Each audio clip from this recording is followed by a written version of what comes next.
Donc bonjour, chapitre 15, mouvement des satellites et des planètes. Alors dans cette leçon, donc, comme le nom l'indique, on va étudier donc le mouvement des planètes autour du Soleil et des satellites autour de la Terre. Alors c'est des ellipses, voilà, la trajectoire ça va être des ellipses, et donc nous on va considérer, ce sont des ellipses, des ellipses mais presque des cercles.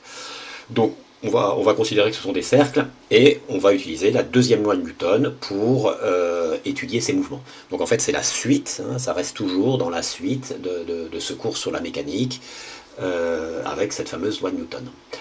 Alors le cours on va le diviser en deux parties. Donc il y a deux physiciens importants hein, voilà, cherché donc, qui ont fait des études sur ces mouvements-là. C'est Johannes Kepler, donc en gros 1600, à l'époque 1600. Donc lui, par des observations, alors c'est pas lui qui a fait les observations, c'est un autre scientifique qui s'appelle Tycho Brahe. Pendant 10 ans, ce scientifique a fait des relevés hein, des planètes dans le ciel avec des angles, c'était des relevés très très précis. Et Johannes Kepler a étudié ces données pendant très longtemps. Et il en a déduit trois lois qui permettent un peu de décrire le mouvement des planètes. Hein. On appelle ça les lois de Kepler. Alors ce sont des lois empiriques parce que ces lois, il les a trouvées grâce à des mesures d'angle. Hein. Voilà, donc on appelle ça des lois empiriques.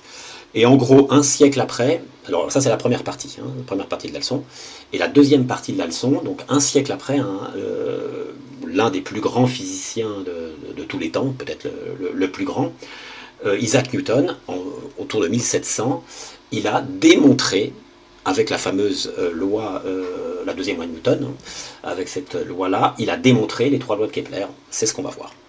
Voilà.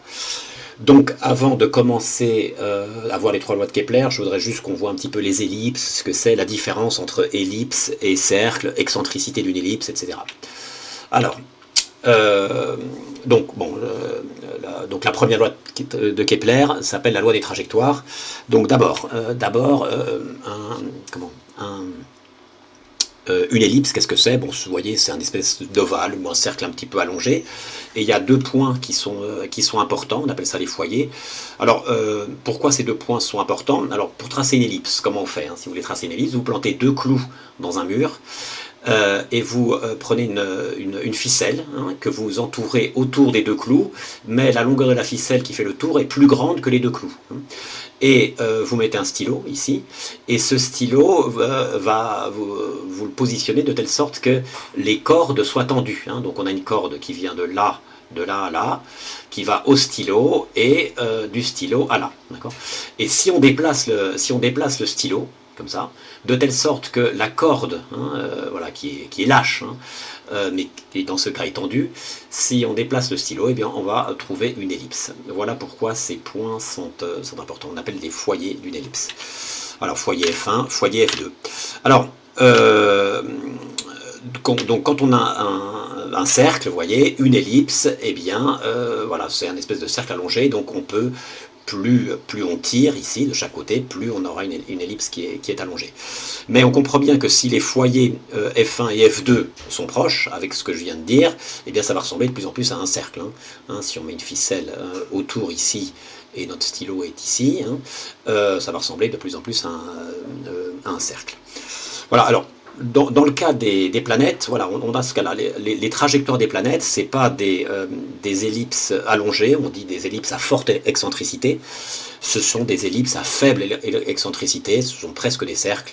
Et donc d'ailleurs, nous, on assimilera leur trajectoire à des cercles, hein, pour simplifier les calculs. Voilà, donc ça ressemble plutôt à la trajectoire en noir, à la trajectoire d'une planète hein, autour du Soleil. Et le Soleil est sur un des deux foyers. D'accord, hein, le Soleil est sur F2, mettons, et sur F1, il n'y a rien. Voilà, c'est ce qu'a trouvé Kepler. Hein. Alors voilà, l'ellipse. Alors, l'ellipse ayant une forte excentricité, faible excentricité. Voilà, alors bien sûr, si la distance F1, F2 égale 0, hein, c'est-à-dire que si ces deux points sont confondus avec la corde qu'on met autour, eh bien vous comprenez qu'on a un cercle, hein, et le stylo. Hein. C'est-à-dire que là, le stylo et les deux points bah, sont reliés par la corde, hein, par les deux cordes, on va dire. Bon, voilà. Alors, la première loi de Kepler? Eh ben, elle dit la chose suivante, eh bien, la trajectoire, c'est pour ça que ça s'appelle loi des trajectoires, la trajectoire des planètes sont des ellipses, voilà, de faible excentricité. Et aussi, bien sûr, que le foyer, le Soleil est sur un des deux foyers. Hein. Donc, dans le référentiel héliocentrique, donc l'observateur est au centre du Soleil, la trajectoire du centre de gravité d'une planète est une ellipse dont le centre de gravité du Soleil est l'un des foyers. Voilà, ça c'est la première loi. Voilà. Alors voilà, donc j'ai le Soleil, le centre de gravité du Soleil est là, d'accord. Le centre du Soleil, hein, centre de gravité, centre du Soleil, c'est pareil. Alors deuxième loi de Kepler, la loi des airs. Alors on lit la loi et on explique. Alors vous voyez, j'ai rien mis en rouge parce que bon là, dans la première loi, parce que c'est pas savoir. Alors j'aurais peut-être pu mettre, oui, en rouge que la trajectoire des planètes était des ellipses. Donc là, en rouge, à savoir, donc on lit le segment reliant les centres de gravité du Soleil et de la planète, donc le segment qui relie le Soleil et la planète, balaie des aires égales pendant des durées égales. Alors on va comprendre un petit peu ce que ça veut dire, ça. Donc on a le Soleil qui est là, une planète qui tourne autour du Soleil, bon j'ai exagéré, hein, je vous ai dit que c'est pas... Ça ressemble plutôt à des cercles, mais bon, c'est l'idée. Hein. Et donc je joins par un segment le Soleil à la planète qui est à la position P1. Voilà, donc j'ai ce segment-là et on voit et on imagine la planète P1 qui se déplace, la planète P qui se déplace. Donc du coup, ce segment va changer de position. Donc on dit que ce segment va balayer une certaine surface. Hein. Le segment, voilà, il va balayer une certaine surface. Donc j'ai dessiné la planète à la position P1, maintenant à la position P2, et donc ça va durer un certain temps, d'accord. Et pendant cette durée-là, on va dire un mois, eh bien ce segment il aura balayé cette surface-là, d'accord. Je me positionne maintenant, alors voilà, le temps s'écoule, ma planète est en P3, ensuite en P4, quelques temps après, en P4, et la surface balayée entre ces deux instants, entre ces deux dates, eh bien c'est ça. Alors maintenant, on regarde un petit peu ce que dit la loi. Donc ce segment, il balaie des aires égales pendant des durées égales. Donc bon, j'ai essayé de faire mon schéma de telle sorte que, vous voyez, cette surface-là, en gros, vous voyez, ça correspond à peu près à cette surface-là, à peu près. J'aurais peut-être dû mettre un petit peu plus court ici. Voilà, mais bon, en gros, hein, d'accord. Eh bien, que dit la loi de Kepler? Eh bien, il dit que le temps qui s'est écoulé entre la position de la planète P1 à P2 est le même qu'entre P3 et P4, parce que ces aires sont égales, parce que ces surfaces sont égales. Voilà ce que se dit. Voilà, R égale, donc du coup, les durées sont égales, 40 jours, 40 jours. Voilà ce que c'est. Alors, il y a une conséquence à ça. Eh bien, la conséquence est la suivante. Vous voyez, la planète, elle met 40 jours pour aller de P1 à P2. Mais elle met aussi 40 jours pour aller de P3 à P4. Donc ça veut dire que la vitesse de la planète n'est pas constante. Ça veut dire que forcément, ici, la planète va beaucoup plus vite que là. Donc en gros, quand la planète est proche du Soleil, elle va vite, et quand la planète est loin du Soleil, elle va doucement. Bon, bref, en tous les cas, ça veut dire que la vitesse n'est pas constante. Hein. C'est ça que ça veut dire. Alors, je lis, la vitesse moyenne de la planète entre P1 et P2 est supérieure à celle entre P3 et P4. D'accord. Alors ça, ce qu'on vous demande parfois au bac, on vous demande de démontrer que la vitesse d'une planète, si on considère le mouvement comme circulaire, à ce moment-là, la vitesse est uniforme, hein, le mouvement est uniforme. Alors il y a deux façons de montrer ça, soit avec la deuxième loi de Kepler, la loi des airs, ou soit on le verra dans la deuxième partie du cours avec la deuxième loi de Newton. Voilà, alors parfois on vous l'impose, on vous impose la méthode avec la loi de Kepler, donc il faut savoir le faire. Donc déjà, on va dessiner une orbite circulaire, puisque ça fait partie de l'hypothèse, d'accord ? Voilà. Donc là, j'ai le Soleil, et puis j'ai la planète qui tourne autour, et je vais prendre deux surfaces égales. Hein, voilà. Donc la planète parcourt la distance D1 et D2, et je prends des surfaces égales. Hein, voilà. Donc l'air A1 est égal à l'air A2, et si l'air A1 est égal à l'air A2, bah forcément, la, les durées de parcours ici et ici sont les mêmes. On va déjà écrire tout ça. Alors, on choisit deux aires de cercle identiques. Voilà. Donc comme on a un cercle, eh bien ces deux aires sont égales. Voilà. Et donc d'après la loi de Kepler, eh bien delta T1 est égal à delta T2. Maintenant je calcule les vitesses moyennes. Alors vitesse moyenne le long de l'arc D1, eh bien c'est la distance parcourue par delta T. Voilà. Je fais pareil pour l'arc D2. La vitesse moyenne pendant ce trajet-là, eh bien c'est D2 divisé par delta T2. Or, on a D1 est égal à D2. Les aires sont égales, donc on sait que delta T1 est égal à delta T2, donc forcément ces deux vitesses sont égales. Voilà, donc d'après ce qui précède, V1 égale V2, donc la vitesse est constante. Voilà la démonstration. Donc voilà, il faut faire ce petit schéma-là, alors même si ça paraît trivial, voilà, il faut le faire. Bon voilà, ça c'est la deuxième loi de Kepler. Voilà, donc vous voyez, je l'ai mis en rouge parce que ça peut vous être demandé. Alors, troisième loi de Kepler, c'est des périodes.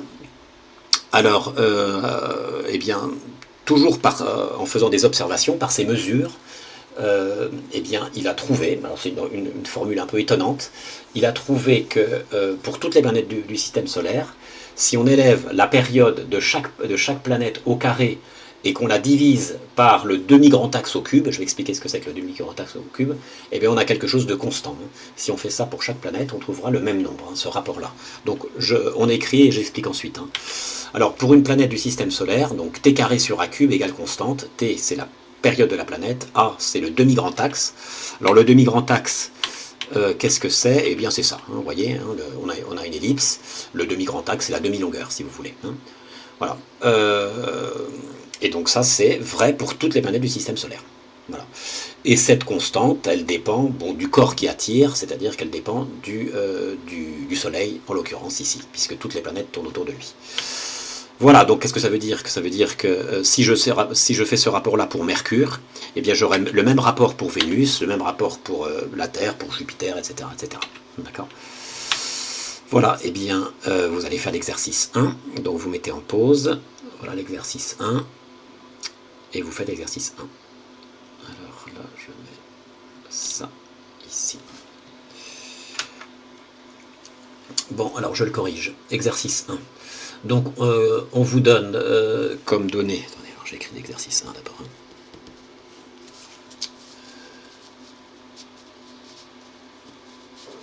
Attendez, voilà. Alors, qu'est-ce qu'on vous donne? On vous donne la distance Terre-Soleil.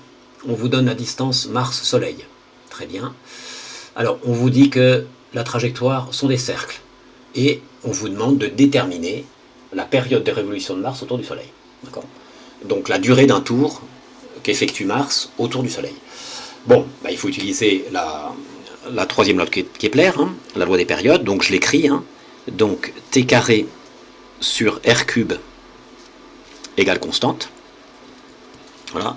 Alors, R c'est le demi-grand axe, et le demi-grand axe pour un cercle, bah, ça correspond au rayon, donc ça correspond à D en fait. Donc cette expression, dans l'exercice, je peux l'écrire t carré sur d au cube égale constante. Bon, alors, c'est vrai ceci pour la Terre et pour Mars. Alors nous, on cherche Mars, donc je vais écrire donc t carré Mars sur d Mars au cube égale t carré Terre sur d Terre au cube. Voilà, et qu'est-ce qu'on cherche? On cherche la période de révolution de Mars. On cherche ça, donc j'isole ça. Donc, t carré Mars est égal à, donc, grande barre de fraction, d Mars au cube fois t carré Terre au carré sur d Terre au cube. Et j'isole, je prends la racine carrée, donc t Mars égale... Donc racine carrée de ça, de t au carré, ça va faire t terre, et là je vais avoir racine carrée de ça. Donc racine carrée de d Mars au cube sur d terre au cube fois d terre. Donc, je ne l'ai pas mis dans la racine carrée parce que j'ai fait racine carrée de t carré, et racine carrée de t carré, ça fait t. Alors ça, on peut l'écrire aussi comme ça. Racine carrée, c'est puissance 1,5. Donc je peux écrire ça comme ça. D Mars sur d terre. Donc le tout au cube. Voilà. Et comme c'est puissance 1,5, donc 3 demi. Hein, voilà. Hein, et on utilise cette touche-là sur la calculatrice. La touche... voilà. Attendez, je l'allume. La touche... Voilà. Non, c'est pas celle-là. C'est tout simplement celle-là. Voilà. Voilà, ici on écrit 1,5, hein, ou 3 divisé par 2. Hein, ouvrez la parenthèse, 3 divisé par 2 ou 1,5. Là. D'accord. Fois t terre. Bon, alors maintenant il faut faire le calcul, il faut faire l'application numérique.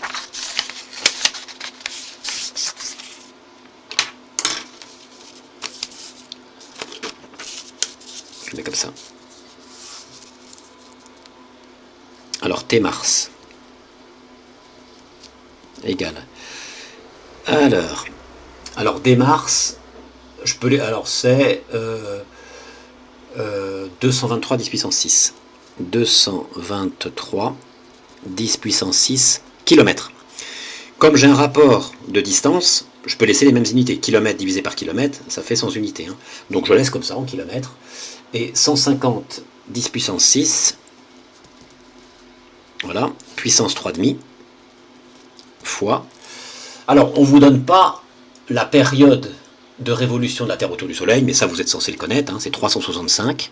Alors si on veut être précis, c'est 365,25, un quart. Bon, moi je mets 365, hein, 3 chiffres significatifs, ça suffit. Voilà, alors ce calcul, je l'ai fait. Et on trouve. Alors donc du coup, quelle va être l'unité de mon résultat? Donc ça c'est 100 unités, ça c'est des jours, donc je vais trouver en jours. Donc je trouve 662 jours. Donc vous voyez, la moitié de 662, ça fait 331. Donc vous voyez, en gros, la période des révolutions de Mars, bah, c'est 2 fois la période de révolution de la Terre. Hein, en gros. Voilà. Hein, voilà. C'est-à-dire qu'en gros, Mars fait 2 ans pour faire le tour du Soleil. Pour tourner autour du Soleil. Voilà, donc on reprend le cours. Hop, ça. Et ça. Alors, on y va. Alors, maintenant, ce qu'on va faire, on va reprendre les 3 lois, on va démontrer les 3 lois de Kepler avec la deuxième loi Newton. Voilà ce qu'on va faire. Alors, donc on va appliquer la deuxième loi Newton, donc qui dit deuxième loi Newton dit vecteur accélération. Bon. Alors, donc ça c'est le schéma. Bon, alors comme exemple, j'ai pris un satellite, d'accord, hein. Donc on peut appliquer la loi des airs au satellite, voilà, la loi des périodes au satellite, hein. On peut dire t carré sur r cube pour 2 satellites qui tournent autour de la Terre, hein, voilà. Alors on se place dans l'approximation d'une orbite circulaire, voilà, ça c'est important parce que voilà, on étudie des cercles, pas des ellipses, hein. C'est plus compliqué, hein. Si on veut faire la démonstration avec les ellipses, c'est du niveau de la faculté, hein, voilà. Alors, donc, bon, là, en fait, il va vraiment y avoir de nouveau. Le plan est le même que dans les cours précédents. Donc, le système, eh bien, c'est le satellite. Hein, d'accord.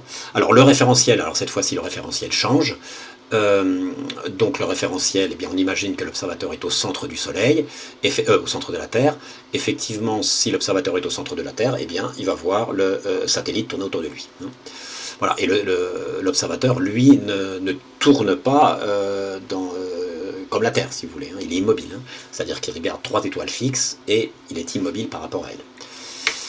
Alors, bilan des forces. Bon, eh bien, il n'y a qu'une seule force, hein, c'est la force de gravitation, la force gravitationnelle, hein, la force d'attraction du satellite vers la Terre à cause de leur masse, donc c'est la force gravitationnelle.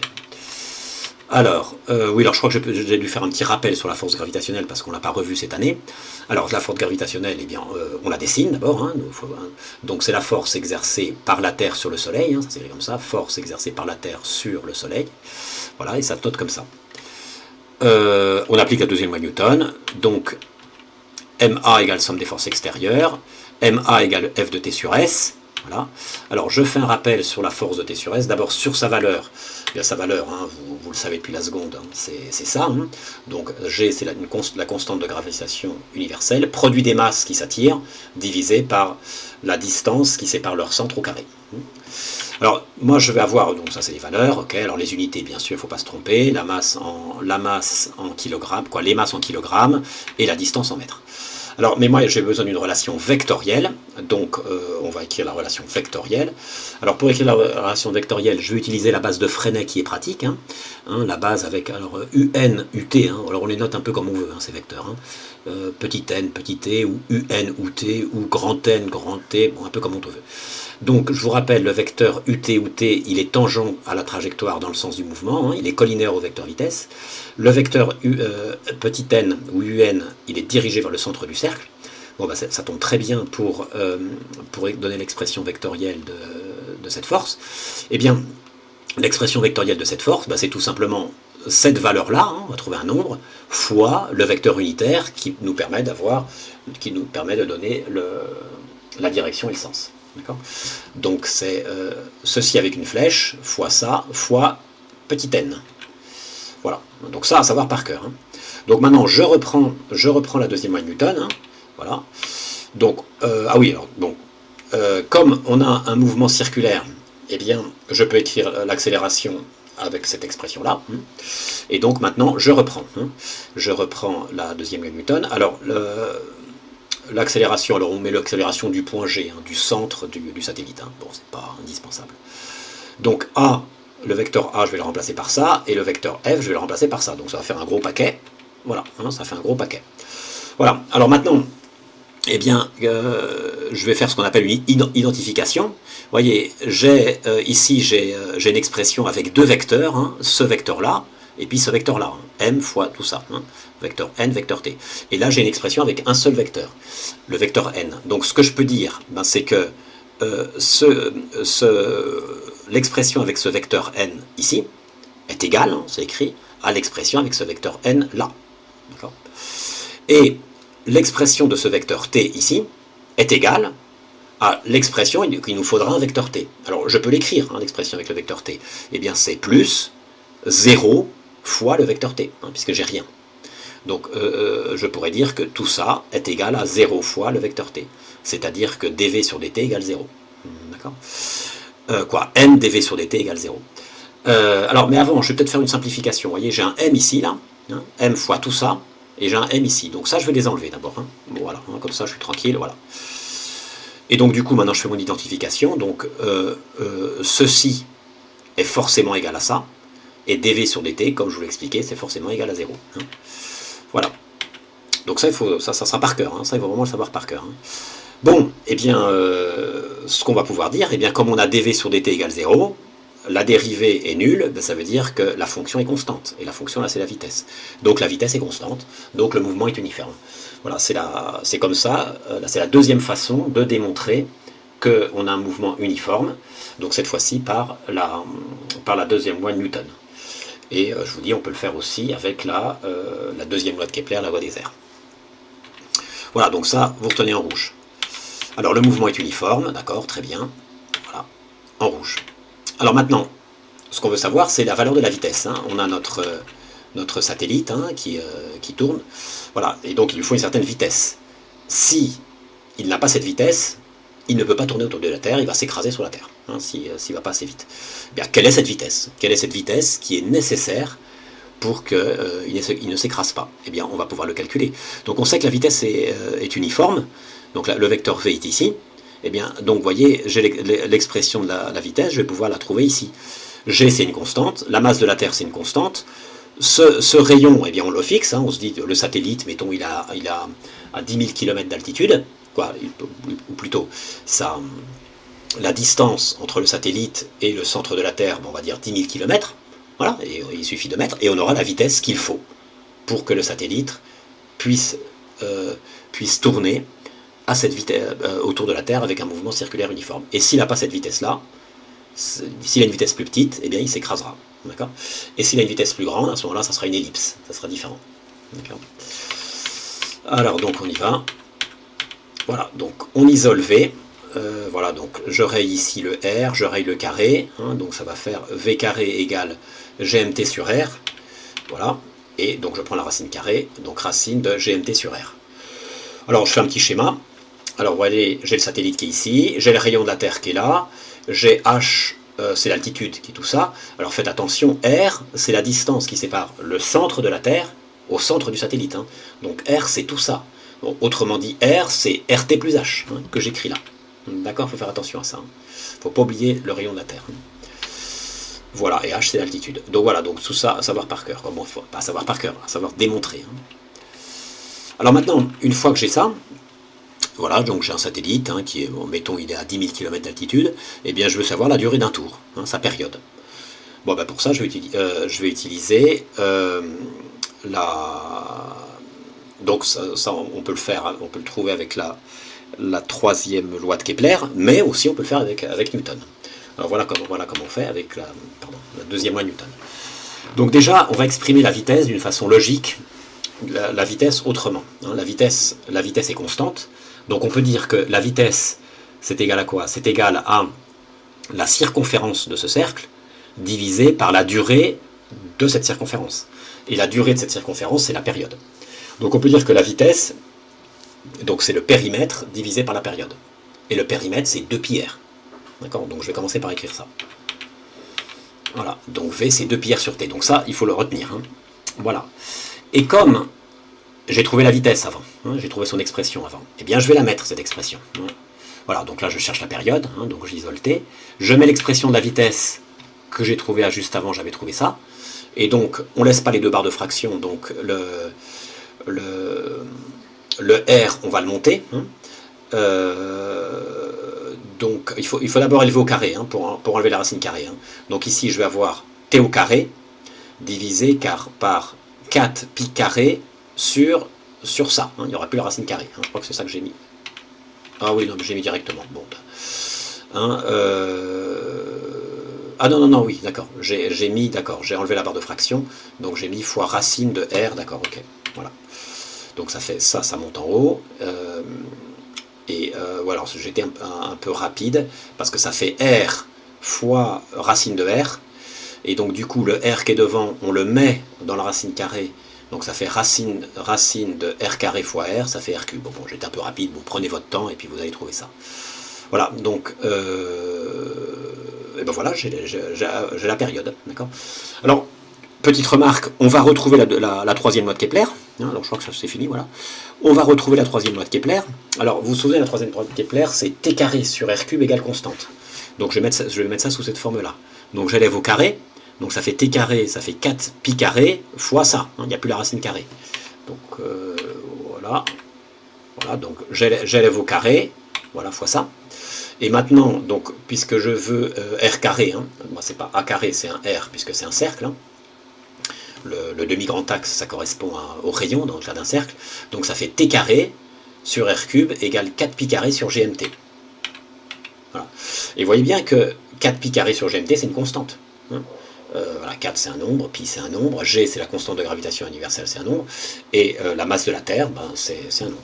Alors dans cette constante, ce qui est important, c'est que la masse, c'est la masse du corps attracteur. Hein. Parce que vous voyez, là, les périodes que je peux calculer, c'est les périodes des satellites autour de la Terre.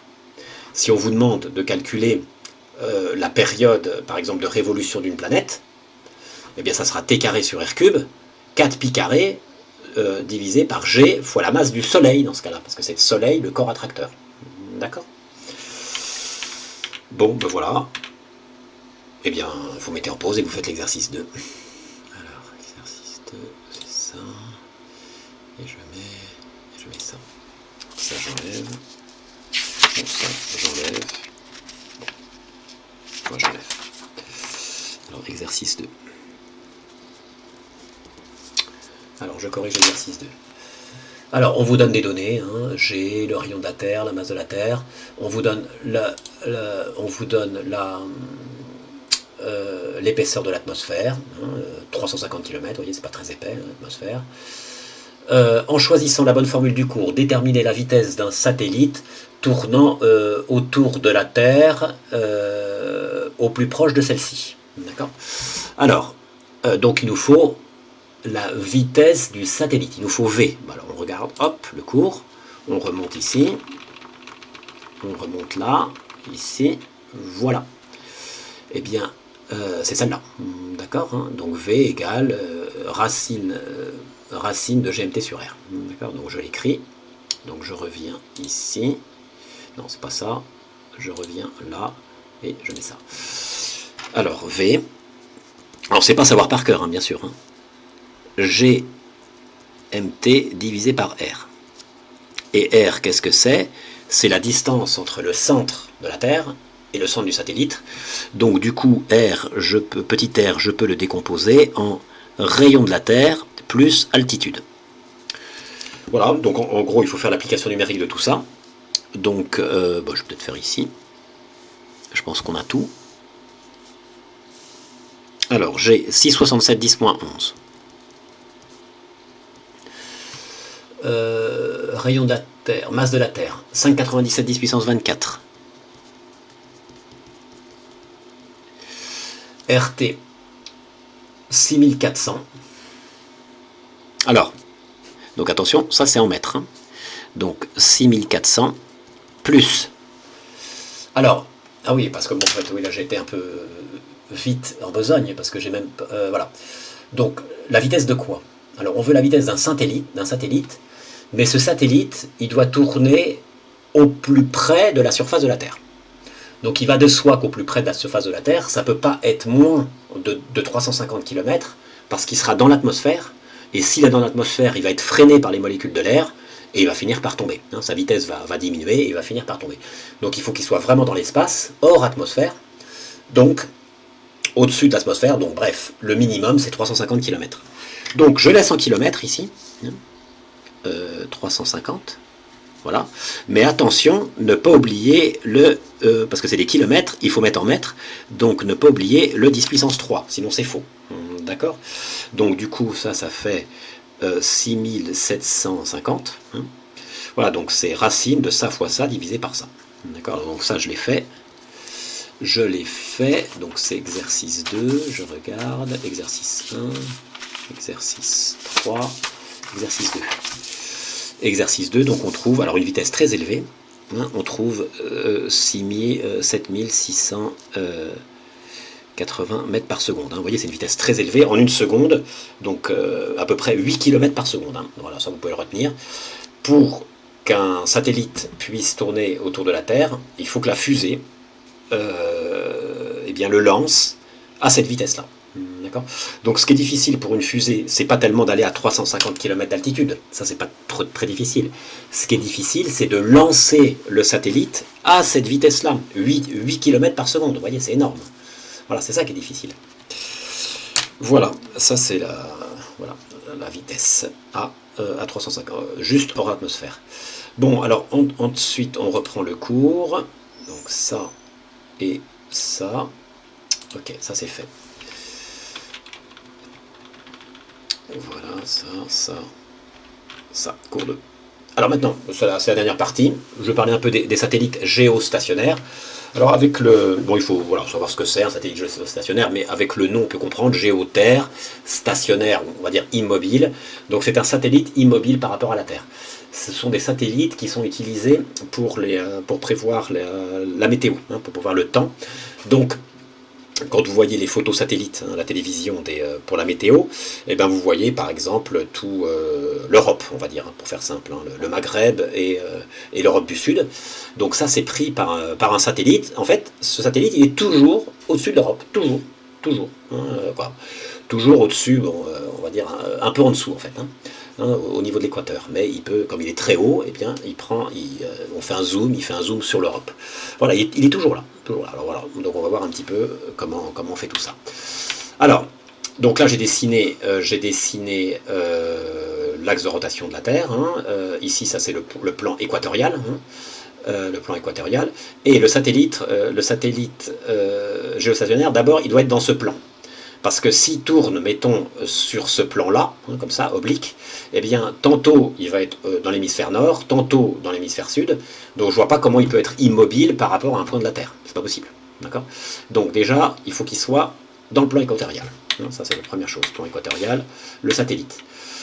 Donc j'ai écrit, c'est un satellite qui est immobile par rapport à la surface de la Terre. Il est immobile dans le référentiel terrestre, c'est-à-dire que il est immobile par rapport à n'importe quel point qui est pris sur la surface de la Terre. C'est pour ça qu'il reste sur les photos satellites, on voit toujours la même photo. La photo, elle est prise en continu, elle est filmée. L'Europe est filmée en continu, il est toujours au-dessus. Mais en fait, voilà, si vous voulez, le satellite est là, et en fait, il filme toute cette partie-là. Il filme toute cette partie-là, et ce qu'on montre à la télévision, c'est un zoom là-dessus, un zoom sur l'Europe. Voilà, c'est ce qu'on voit.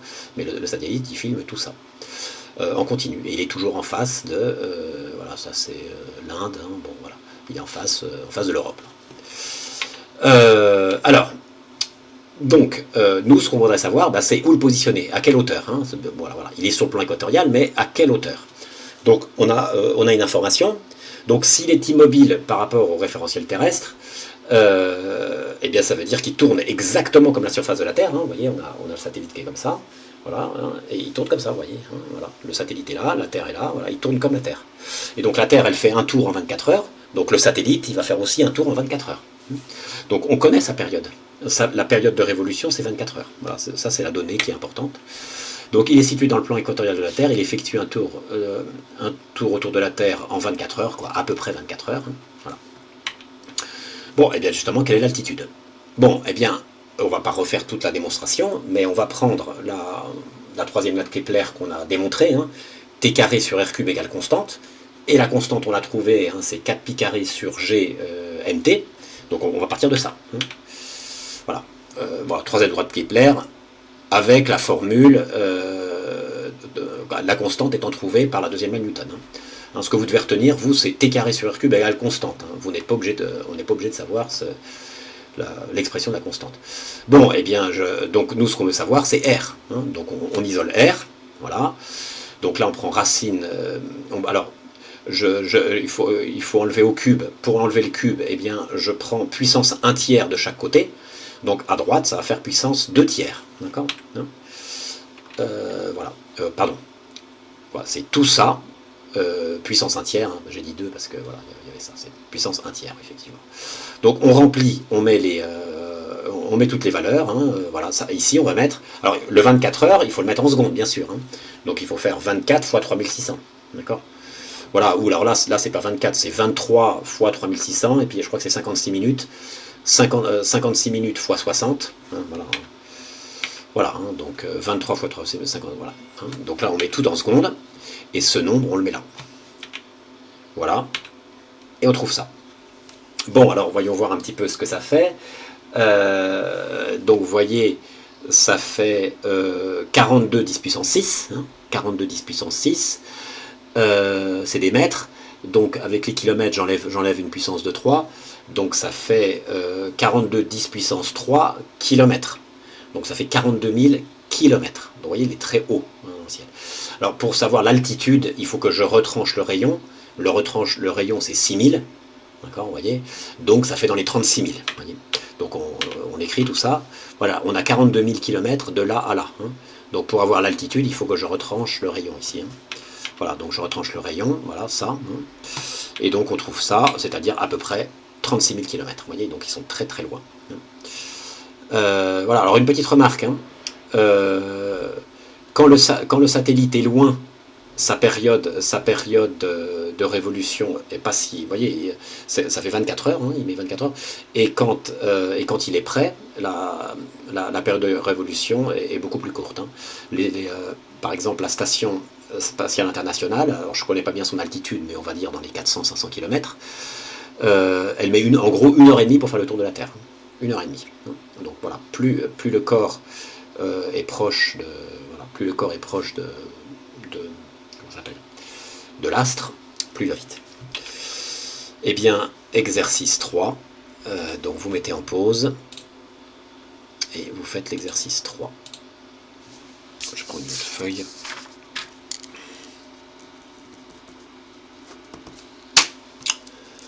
Alors, suite de l'exercice A. À partir de l'expression complète de la troisième loi de Kepler, déterminer la masse du Soleil. Bon. Alors on écrit la troisième note Kepler, c'est T carré sur R cube. Alors, on est toujours dans le cas d'un mouvement circulaire. Hein, voilà, hein. Voilà, dans l'exercice 1, vous voyez, on suppose que les trajectoires sont des cercles. Hein. Donc T carré sur R cube, je vais marquer, égale constante. Et on a trouvé, hein, c'est pas savoir par cœur, mais on a démontré que c'était 4 pi carré sur G et la masse. Alors la masse de quoi? Quand ici on cherche la période d'un satellite qui tourne autour de la Terre, cette masse est la masse de la Terre. Hein.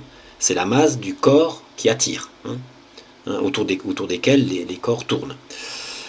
Donc nous on cherche la masse du Soleil. Donc les périodes ici, ça va être les périodes des planètes. D'accord. Donc ici je vais mettre planète et ici Soleil. D'accord. Mais là c'est des planètes. Bon.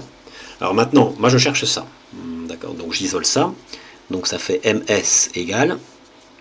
Donc ça fait 4 pi carré. Je monte r cube et je descends le t carré. Donc g fois t carré. D'accord. Tac, tac, tac. Voilà. Bon, alors maintenant, il faut que je mette les valeurs. Alors, 4 pi carré. Alors, il faut que je connaisse pour une planète le R et le T. Alors, je regarde un petit peu les données. Eh bien, je vois que j'ai la distance Terre-Soleil, Mars-Soleil. Voilà, donc là, j'en ai deux ici. Mais alors, le T, on ne me l'a pas donné. Alors, la période que je connais, c'est bien sûr la période de la Terre autour du Soleil, hein, la période de révolution de la Terre qui tourne autour du Soleil, et c'est 1 an, c'est 365 jours. Donc ici, il va de soi qu'il faut prendre de la Terre, hein, j'écris Terre, et j'écris Terre, ici. Donc, du coup, alors la distance, donc c'est Terre-Soleil, donc c'est 150 fois 10 puissance, alors c'est des kilomètres, hein, vous voyez, donc 10 puissance 6 km, alors attention, il faut mettre en mètres là, hein, là c'est important, mètres, sinon c'est faux. Donc je mets 10 puissance 9, hein, puisque j'avais 10 puissance 6 km, divisé par 6,67 10 moins 11, ça c'est G, fois.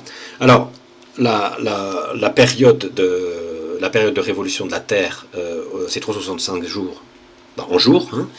Donc T égale 365 jours, mais c'est des jours, et moi il me faut des secondes ici, hein, dans la formule, hein, c'est des secondes. Donc du coup, il faut que je convertisse ça en secondes. Donc d'abord en jours, donc fois 24, et là, pardon, en heures. Hein. Donc là, ça c'est en jours. Donc en heures fois 24, et en jours fois, en secondes maintenant, dans une heure, il y a 3600 secondes, donc fois 3600. Alors ça, j'ai dû faire le calcul, exercice 3, exercice 2,